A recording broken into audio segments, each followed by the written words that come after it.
Hey guys, this is Chaz with another episode of Law Have Mercy. On today's episode, I bring on my good friend Jerome Moroux. He is an excellent trial lawyer, and we talk about what he does to get ready for battle. We talk about why honesty is the best policy, and we even learn some lessons from General Grant. It's a great episode. I hope you enjoy. Jerome, I can't believe you agreed to do this, but here we are 17 years later, my friend. Wow, I can't believe I agreed to do it either. Really happy to be here, though. So great to visit with you today. Yeah, man. Can you believe we've been practicing law for 14 years, is it? Yeah, I mean, I can't believe that. But whenever I go to a deposition or a hearing, I'm reminded pretty quickly that I still haven't. I should know more than I do know. So I guess it's unbelievable at the same time. I used to do this talk when clients would come in, and I'd say, now look, I know I look young, but trust me, I have a lot of experience. And they're like, bro, you got grays on the side. You don't need to say that anymore. I try to keep all conversations about my appearance to a minimum. It's not really that, it doesn't lend any credibility to me. No, so we met actually, I thought it was the first day of law school, but you reminded me that it was actually in our visit in March before we even started. That was right. That was amazing.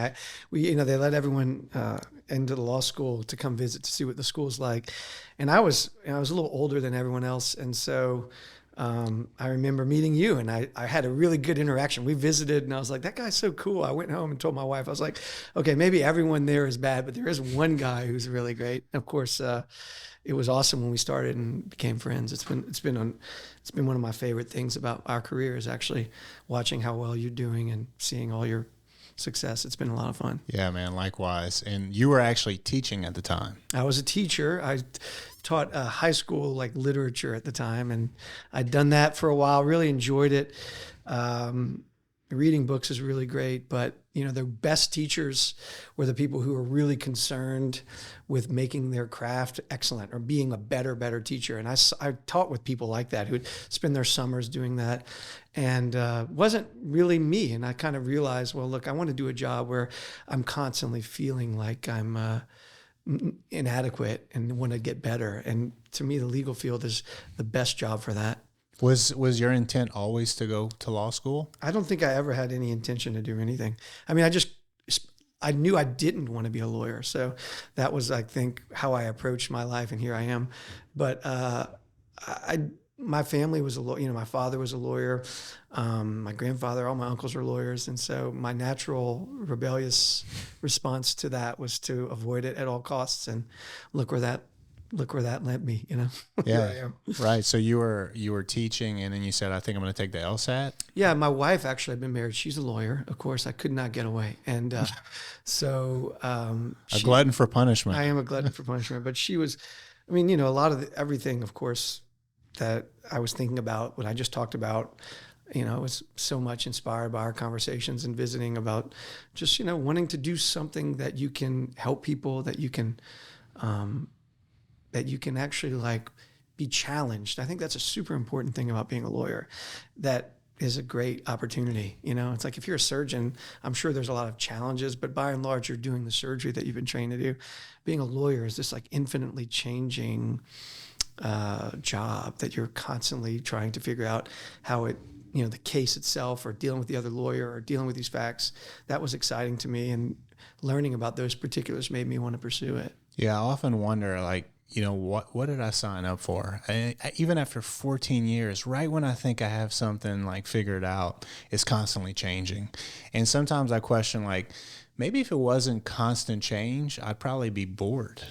For sure, I would. I mean, I think that it is so much about being nimble and being able to accommodate whatever chaos or difference, at least in our job, the kind of work that we do, that it gives you this this hit of dopamine, every time there's something different. I love that. I love that about the job. Every new lawyer, every new fact, every new judge, every new trial, it's all this interesting mind meld that you get to be a part of. I love it. Yeah, and you also have to have a wide range in your emotional skill set, right? To deal with clients who may have a 10th grade education, 8th grade education, might be a doctor, might be a lawyer. That's your client. And then also have to present that story to a jury of all different backgrounds, but also communicate in a legal manner to a defense lawyer, a judge. Like it's a vast array of skills that you need to possess as a lawyer. Well, I agree with that 1,000,000%. I would just quibble with one thing is you don't need to possess those skills to be a lawyer. I think that the best lawyers, the lawyers I look up to, have like figured out a way to use, and every lawyer is different, and they've figured out what their strengths are and work to those. So, I think being a lawyer is just being comfortable in yourself. Like the best lawyers, and I always look up to lawyers. I mean, before I was, when I was first year as a lawyer, I'd go watch trials, and I just watch how these lawyers did. And I'm constantly watching other lawyers, how they do, how you do, how GW does, all these friends who do this work that helps me like think about how things are done and how to do differently. And you just have to have that receptivity. And this job gives you that opportunity. Yeah. I love that you're saying that. I've been thinking about that lately. And I was like, you listen to comedians and they say it takes you 10 years to find your voice, right? And you just have to work different material until you feel your true authentic self and who you are. And I look at another analogy I think about is like pitchers in the big league. Some are 5'6", 140 pounds. CC Sabathia is like 320 pounds. Yeah, right, exactly. And some come from this angle, some are left-handed, some throw over the top. But they're all effective in different ways. And I think as I've evolved in my career, I've found my true authentic voice. And I think that's what all the really experienced trial lawyers tell you is like, find your voice, because no one like you. You're not going to be able to do, Chaz can't do what Jerome does. Or I can't do what you do. I mean, you know what I mean? Like, I think that's so true. And it's sort of like, again, like going back to why being a lawyer is so amazing is because those sorts of like recognitions of your own whatever are beneficial in your own life. Like how to be a father. I'm going to be the father to my children like I can be. I can't be like Chaz. I see Chaz going to these games. I'm like, man, he's just unbelievable. I go to one game. I'm like, oh my gosh, I got to leave because I'm just joking and not really. Hopefully they cut some of that out. But I mean, I'm just like, I don't understand, for instance, in basketball, like you go into a gym, it's a little kid's basketball court. There's 2 referees, which I fail to understand why that's the case, both with blaring loud whistles. And every time someone wants to enter the game, they have to, I don't understand that. And that stuff blows me away. And rule following in general just blows me away. And that's what sports are about. So anyway, go ahead.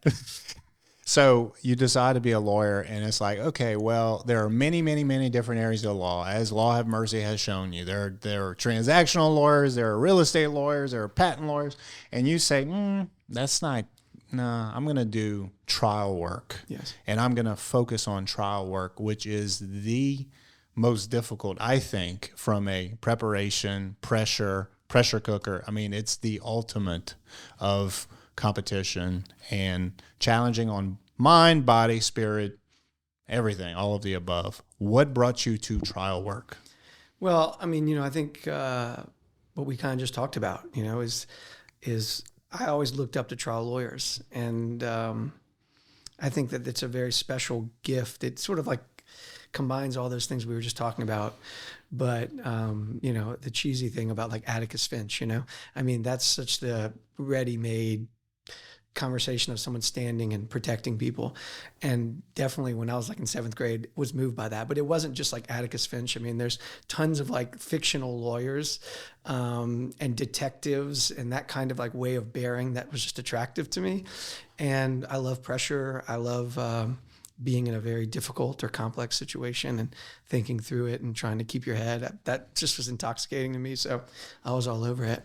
Yeah, and then you have to come back and tell a story. And then you have to actually come back and tell a story, which is probably the biggest challenge. Every single time, I'm sure you do the same thing, but you prepare for trial and you get into your story and you forget how to tell the story. It's just a natural like preparation or consequence of your preparation where you're like, okay, let me go over every single visit that she had with this doctor and let me go over everything with this. And then you forget that this is just a story for 12 people. And I always give my opening to my wife, who is brilliant and amazing and a lawyer in her own right, but is very, very gifted in that she can be like, stop saying this, stop saying facet mediated, okay? Stop saying more likely than not in a conversation. And because you're exactly right. At the end of the day, it's about the story, the true story. But how do we tell a story? And I'm obsessed with that. So yeah, that's what gets me. And what do you draw on for like inspiration to tell the story? Is this literature you've read? Is this experience you've had? How do you tell that story? See, this is exactly what we just talked about. Every single interaction in the world is like building you for some other thing. I don't think there's any like lost, like there's no wastes of time. So it's like you go to see the Grateful Dead play, or you read this passage by Borges, or you read this poem, or you go out with your friends, or you do a Mardi Gras ball. Like all these things are like informing you about the world. I know that sounds like cheesy and pretentious, but so, like those sorts of experiences should be preparing you for being a human. And when you're trying a case, I think the best lawyers are the lawyers who are just human, or just real, who put on the evidence, and that's all you have to do. Yeah, and they say,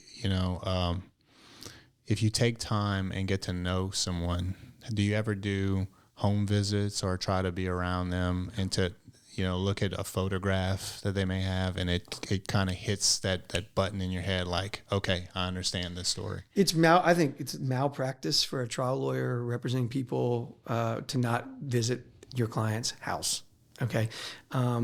Because it tells you so much. I mean, it tells you not just sometimes the physical disability that they experience, right? Like, oh, wow, I didn't realize that they needed to have this tool to open their drawers, or that he's paralyzed and I didn't realize how hard it is for him to make a corner in his wheelchair. I mean, these sort of like structural things about your clients 24 hours when they're not around you are essential to being able to understand why they need how harmed they've been, and why certain repairs need to be made. So always want to know the space that they inhabit so that you can tell their story. So absolutely. Can you explain, like, this is interesting. Jimbo gave me this word the other day, the pound of flesh. Mm-hmm. Because I don't think most people understand the pound of flesh that the lawyers give when they try a case. Can you explain like just how intense it is, and the kind of the build up through trial and your experience through that? Sure. And obviously I should say this, I try cases, but there are many, many, many more experienced and better lawyers than me. So I'll just tell you from my little fingerprint or finger nail experience is that every trial sort of starts to heat up, whatever it could be, depending on the size of the case. It's like you start to just feel it in your body. I always start noticing I'm not as hungry. And it could be a week out, 2 weeks out, just small little things where I'll wake up at 3:30 in the morning and I'm not tired. And it's like, I think the body's preparation of like the understanding of the physical toll it's going to take, and, working through that. Because the great kind of rush of trial is being able to experience those things, not eating or not being inclined to eat, not sleeping or not being inclined to sleep. And that's just anxiety building up. It's just this, I don't ever feel anxious. I've got a trial in 8 days, and it's a big trial. It's difficult, awesome lawyers on the other side. And I just feel like focused. You know what I mean? I feel excited. I feel like I have stuff to do, but I'm going to get it done, and I'm going to be able to help this person, which is most important. So it's like this just energy. It's like being fired up. And then there's all the other stuff about getting your case ready and realizing you only have 24 hours in a day. And I mean, just going, you just experienced it, so you know what I mean. Right.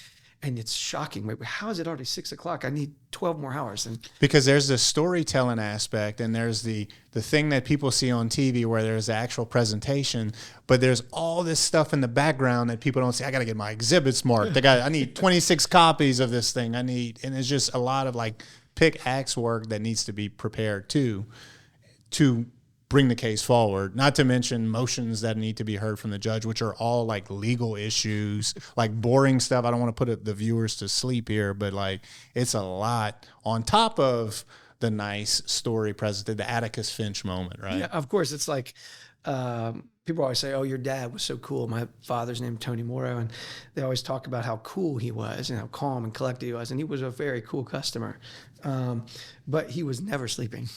He was always working, and so his exterior was just calm and cool. But the calmness and coolness is like a function of the amount of time you put in before it, right? Yeah. That's like the mirror glaze on a cake or something. It's just like it's just a covering of what's really happening, which is what you described, of constant flurry of preparation. Yeah, you just see the tip of the iceberg. You don't see or like a duck swimming, you don't see the feet underneath. You just see a calm duck on the top, and the feet are paddling underneath.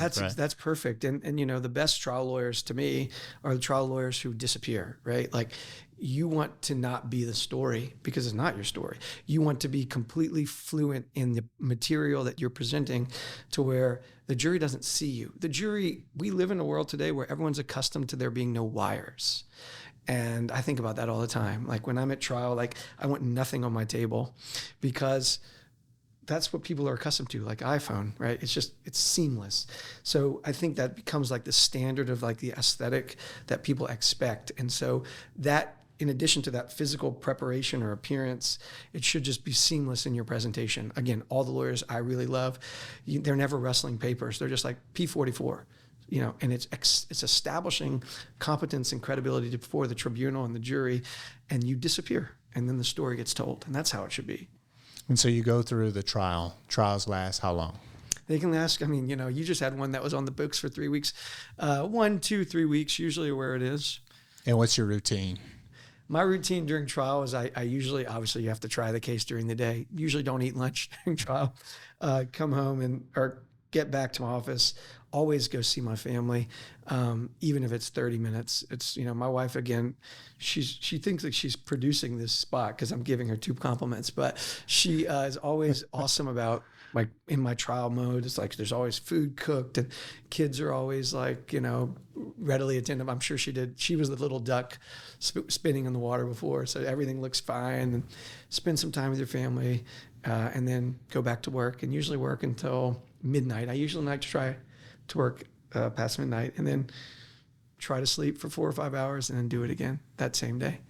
And you said something when I was in Texas. I texted you and I said, man, I this is rough. And you said it takes 3 days, and I'll be damned. And it said 3 days to get your, let's just put digestive system right, eating right, and sleeping right. And I'll be damned, it took me 3 days, almost to the T. And before I could start feeling like I didn't have that anxiety that built up, thing.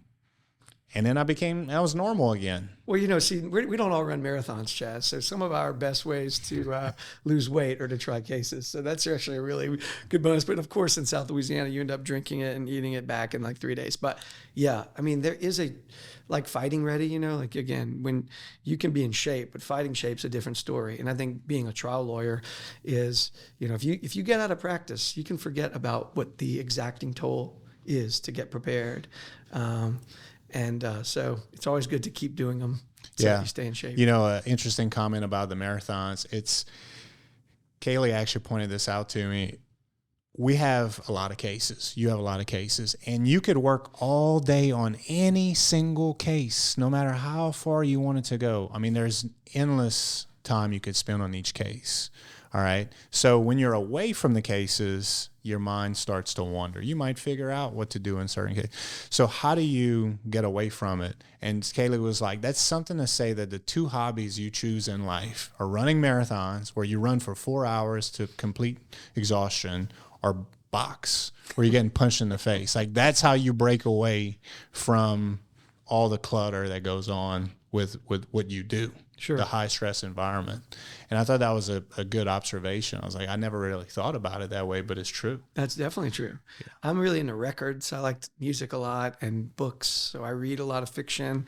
And of course I have close friends, right? Because, this job is exacting, but when you have people in your life, and your family, everyone has, you're a very wonderful father and husband, but having close friends is a very restorative thing for me.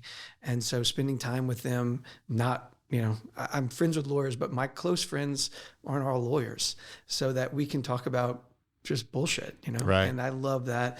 That feels very restorative to me, so that you feel when you come back to something, like you said, you have an insight or some kind of examination of something you didn't see before. Yeah, I remember you telling me about, you remember as a child, your dad would just go lay in the pool.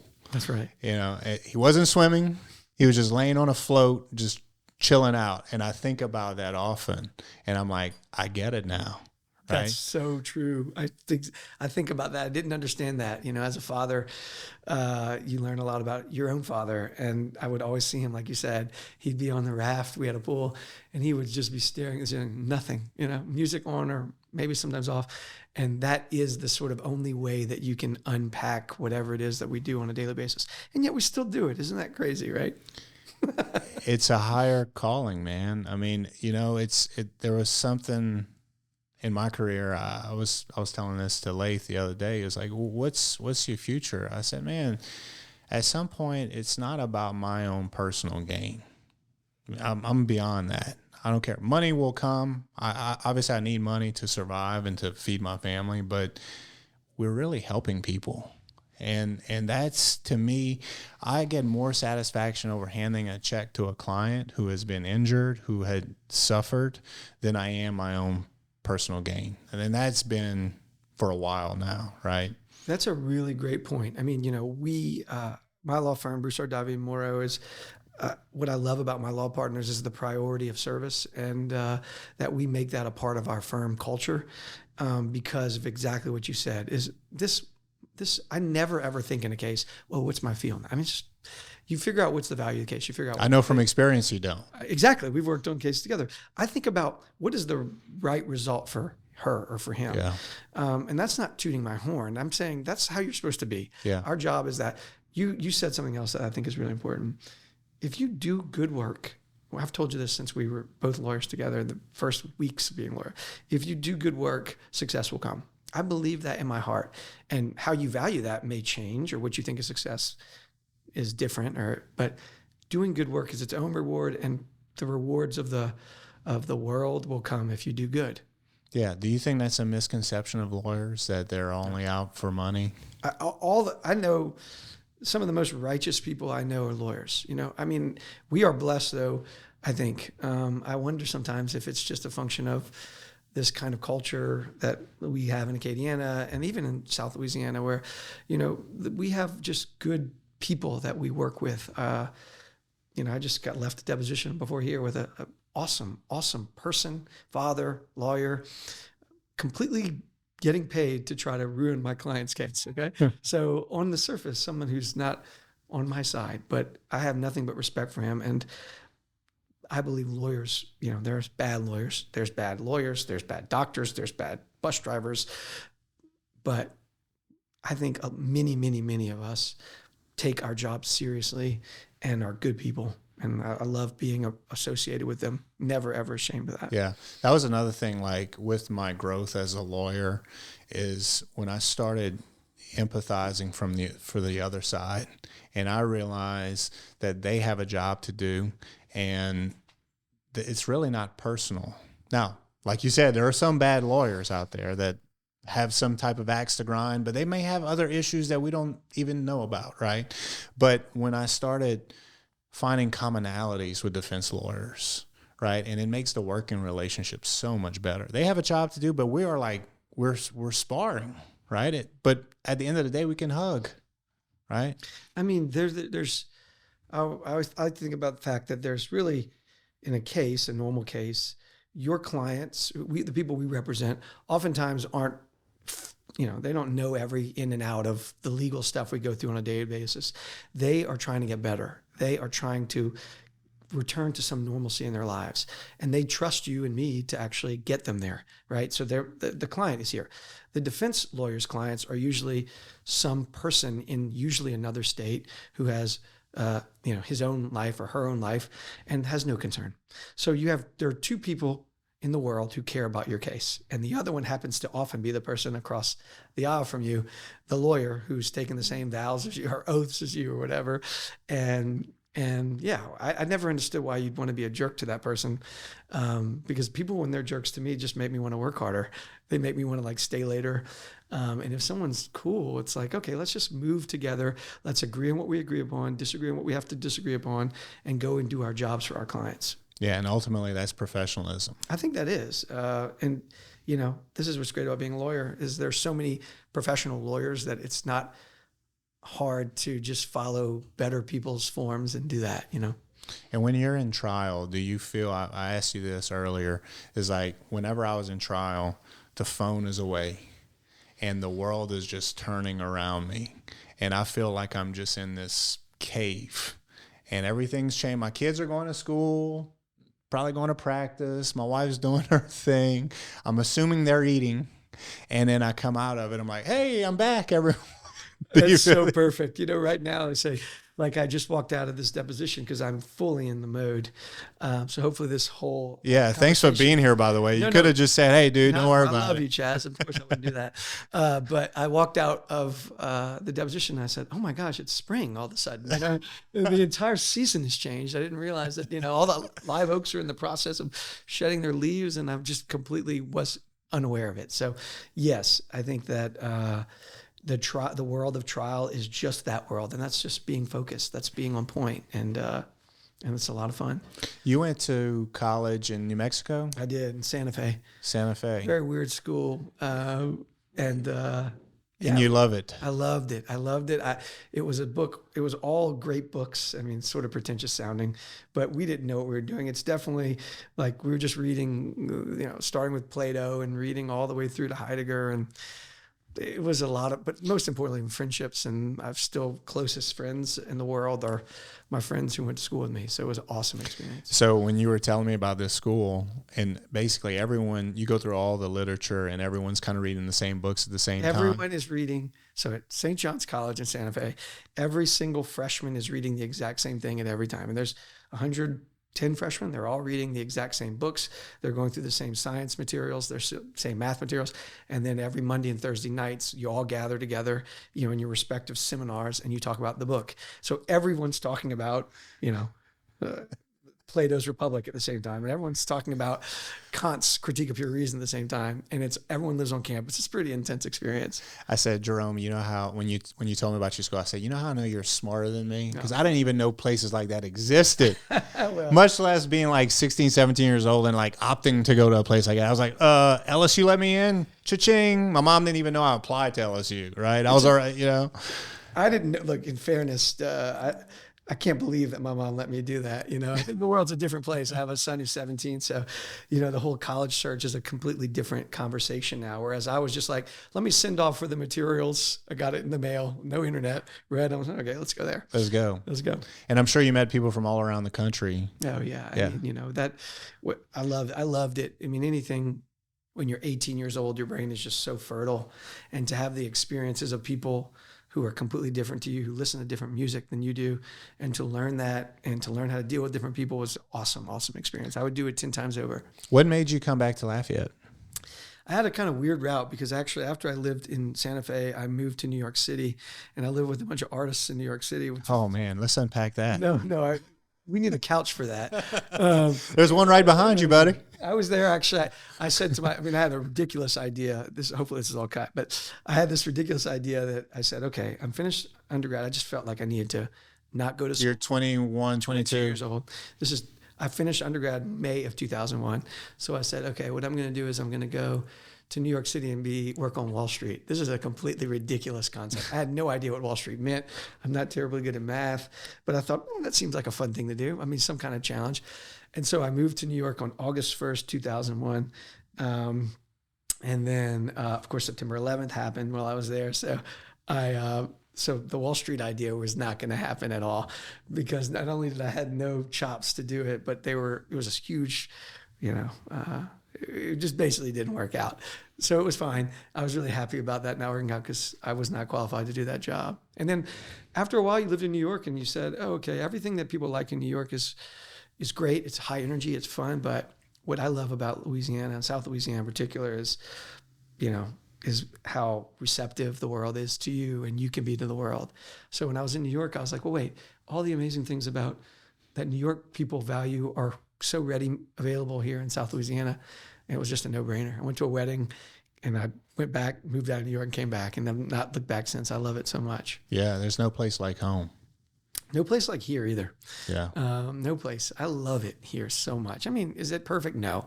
We have a lot of issues here, but as far as just the people here, we have great people. I went to a crawfish ball at your house a couple of years ago, and the crew that you assembled and the boiled crawfish and the music, and like, find me a better time.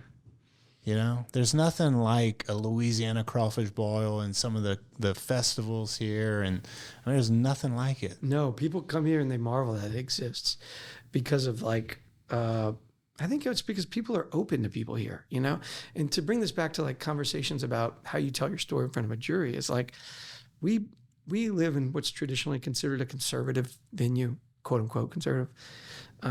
But we have people here who want to listen and want to, at least in their better part of their nature, wants to listen and wants to be concerned. And we have this fierce work environment that we have here that you kind of put that all together and you make this real special thing. Yeah. You know, this is a little kind of off topic, but where I grew up in St. Martin Parish, like, I don't remember politics being discussed at all, like, my entire childhood. And it's so crazy. Like, people were just into surviving and having a good time on the weekend. That's all it ever was. Yeah, right. And I know that was like thick Cajun country, and there's a lot of that still in Lafayette. And I feel like this is one of those places, like, they may vote a certain way, may do a certain thing, but ultimately, like, people get along very well here. They do. I mean, obviously this is a whole other podcast conversation, but there's definitely been a lot of politicization of things that shouldn't be political. But I think you're on the whole right. If you go to Downtown Live or Festival International, Festivals Acadian, Creole, it's like, it's just good energy, you know? Yeah. Just avoid the KATC comment section. You'll be all right. Yeah. Don't read comment. Look, you should, this is one of the reasons I hate social media. I mean, it's a necessary evil. And we can talk about this because I do think that, you know, there's value to it. And one of the things that your social media talks about is like, a lot of folks don't know lawyers. They've never interacted with lawyers. So to see someone like you, Chaz, who is, I'm not just telling you this because I love you. I'm just telling you because it's true. It's that you really are a good listener and you're real, right? You're you, like you said a minute ago. And so the flip side of like the horrors of social media is that they can be exposed to honest, straightforward, loving, good parents, people on social media who can make them change their opinion about the whole legal field, right? Yeah. And so it does have value, although it's a limited value. Yeah. Social media, I mean. Right. Well, I see that the insurance companies and the lobbyists and everyone else, what they're doing is putting out propaganda and vilifying lawyers, right? And I'm not saying that we've always done the best job of putting our best foot forward, right? In commercials, billboards, whatever, public perception. And so what I'm trying to do is say, oh, lawyers serve a very important purpose because they represent individuals against billion-dollar companies. And here's what we do. And I look like you. I sound like you. I know I talk funny. I look like a normal dude. And so I feel that it's my duty, the thing that I could bring to the legal profession, because I've gotten so much from the legal profession, what I can give back is say, hey, lawyers are not bad people. They're cool guys. They're normal guys. Yeah, I'm not a cool guy, but I definitely think that lawyers are, you know, one of the most noble professions in the world. I mean, I can't keep saying that. You talk about, it's not just people against billion dollar organizations. I mean, we obviously represent people, and it's amazing that you can go into a courtroom and it could be John Smith versus Exxon. Yeah. You know what I mean? That's the only place in this universe today where, at least in theory, 12 people are going to be staring at two entities that have no equitable, like, buying power, checkbooks, but that they can be seen equal before the law. I love that idea. But even the person on the other side, right? They're doing such a noble job because they're speaking for a company. They're speaking for an idea that you and I may disagree with their ultimate result, but it's a very noble thing to be speaking for another. And I think that your anything that we can do in the public to increase the perception that this profession is a good and honest profession, by and large, is a really, really great thing. Yeah, it's when it hit me, like not only in representing people and the importance of that in individuals, but I had an experience. My grandmother was in hospice. Okay, my grandmother basically raised me. Okay, she was like a mother, which is common in our parts, right? And she was in hospice. This was gonna be one of the last times I ever saw her. But I had a court date. I went, had my suit on. I showed up to court, realized that they moved it to 1 o'clock instead of 8:30. I drove to Cecilia, hung out with my grandmother for a few hours, and I went to court. And it just hit me like this is one of the last bastions of like ultimate professionalism. Like I have a court date, I have to show up. It doesn't matter what I'm dealing with at home. It doesn't matter that my so-and-so is her, I got personal issues. You show up to court, and by and whole, like most people show up and perform. I love that. See, these are the little things that, we talk about, like what I just love about being a lawyer. I mean, that can go on and on, but especially a trial lawyer, is that all the little formalities of being a trial lawyer are designed to show one's respect for the law, And again, I think the law in America, at least in theory, is supposed to be the highest order of the land, right? The law is just sacrosanct, and our kind of practitioner of like affecting how the law operates in reality is like a really noble calling. And so like everything from like, I always think like permission to approach, which I just think is so offhand said, it just recognizes the respect afforded to the tribunal, the respect that you're giving to the witness. Like, I'm asking you if I can approach this person's space. Objections, the actual words that you're used, they're all old school ways of like preserving this integrity of something that is very, I think, worth saving in a culture where everything else is being dispatched at every minute. I love it, man. I mean, I never thought of it that way, but it's the formalities that are really, it's just really cool. It's a different like formality too. Like you wear a tuxedo to a Mardi Gras ball, right? That's obviously recognizing that this event calls for this sort of formal dress. But you go to the Mardi Gras and dance to Juvenile. No disrespect, Juvenile. I love Juvenile. But I'm saying, but a courtroom is just special. And everyone is like, when you enter that room and you have a client next to you, or when the jury's filing in or filing out and you're standing for them, and it's just powerful, and it's really, really special. Yeah, I had a call today, in fact, with a defense lawyer, and he says, look, man, I apologize. I couldn't get this to you. I know you want to move this thing forward, but here's the personal issues I'm dealing with. And he had an ill mother or something like that. And my first reaction was, how can I help you? Don't worry about it. It's good. How can I help you? Is there anything you need from me? How can I make your life better? And we had such a moment, and it's those moments too, within the structure, within the formalities, is those human moments that really get me going. What do you want to be remembered as, right? Do you want people to tell your children, your dad was a fucking asshole, but an amazing lawyer? Or do you want him to say, your dad was a good person? Yeah. Right. I know, having lost a dad, that's what's better to be remembered as. Right. But being a good person is like, oh, you have a real life going on.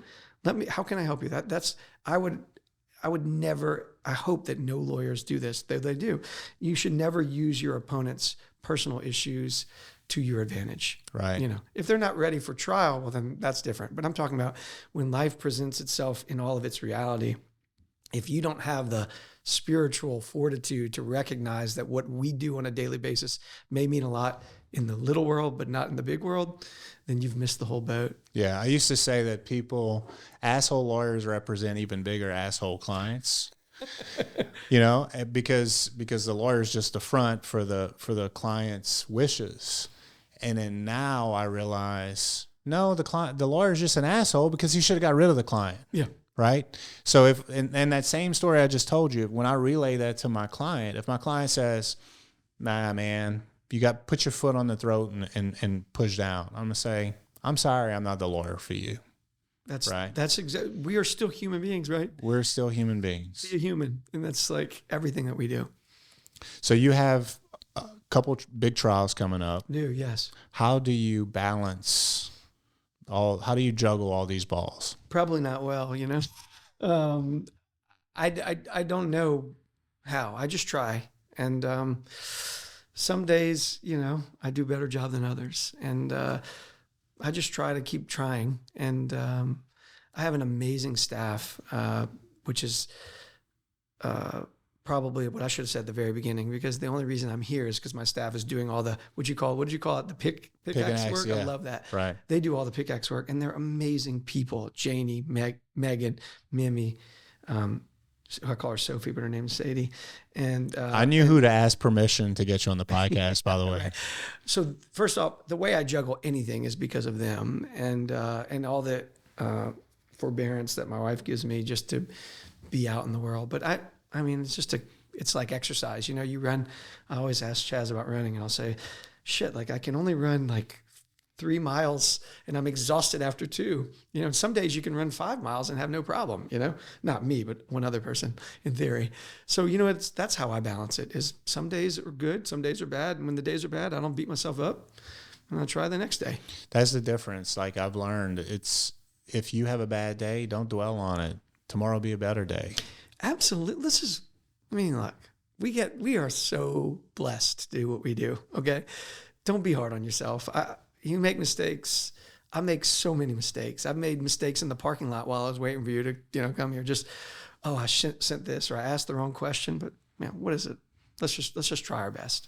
What are you seeing in your cases? Because I know you have a lot of big cases. What do you see where the client actually hurts or ruins their case? Not ruins, but hurts their case. What are your big gripes? Because I have my own, and we may have some of the same. I'm sure they're similar, Chaz. I mean, obviously,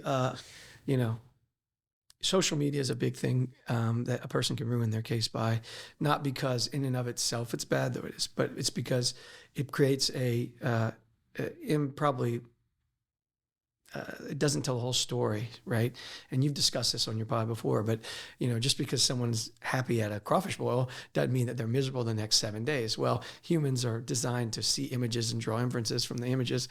And in the case of images on social media, they don't necessarily put your client in the best light. I have no idea why anyone should ever put any picture of themselves in litigation anywhere. I cannot. I can say it till I'm blue in the face, and most people take my advice. But every once in a while, somebody just has to flex.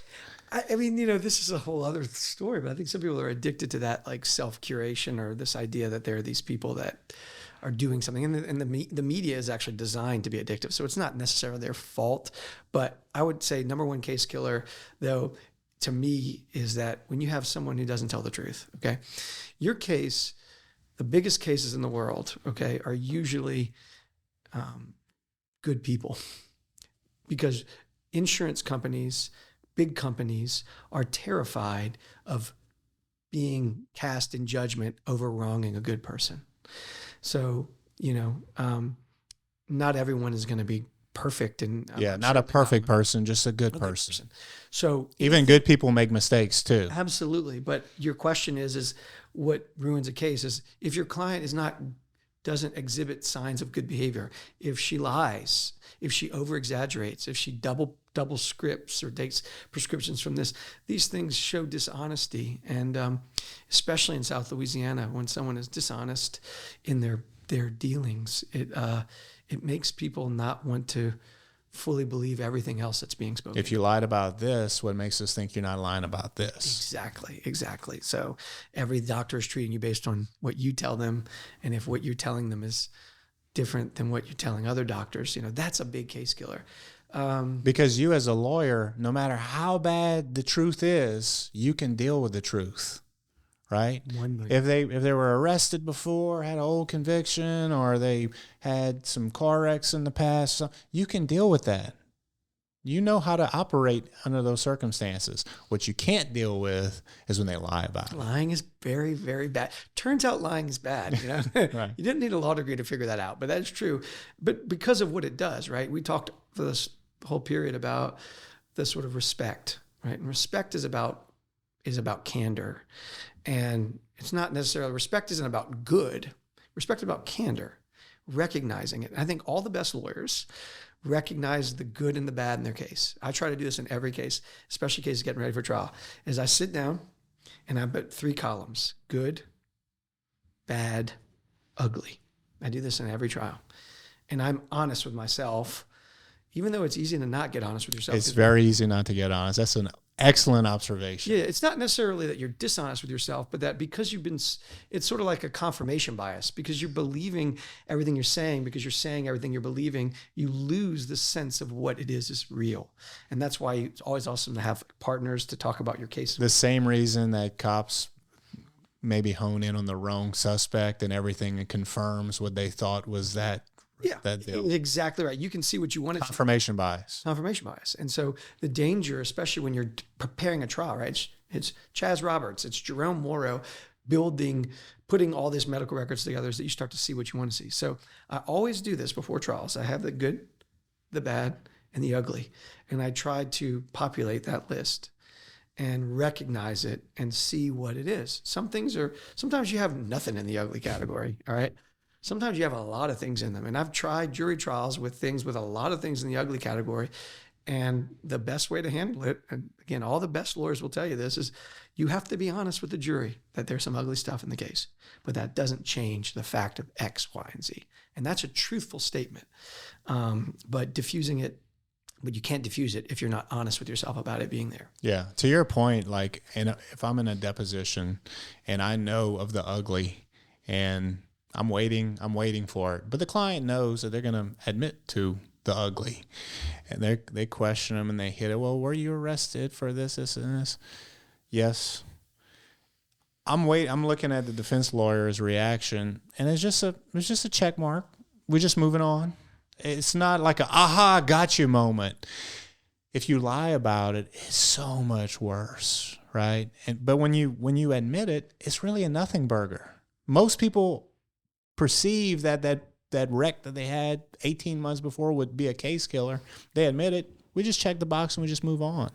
That's so true. You know, the best thing about litigation, or one of the best things about it, is this sort of bias that you have about the other. And I think this is an interesting concept. We talked about this, like, you know, Ulysses Grant was the president, and one of the best stories that Grant ever told was that the first time he was in battle, you know, he'd gone to West Point and not terribly distinct, without much distinction, but went to West Point and was training how to be a leader. But then when his first day of battle arose, he began the campaign, and he tells the story. It was a little, like, he was going to attack 15 people. It wasn't a big battle, but in his heart, he said, I was climbing the hill. You know, he was going to go attack people at the bottom of this valley. So he said, I was going up the hill, and all I could think about was, I just want to be away. I do not want to be here right now. I hate this feeling. He was feeling anxiety, panic. And he got to the top of the hill, and he looked down at the hill, and he noticed that the Confederate encampment had deserted.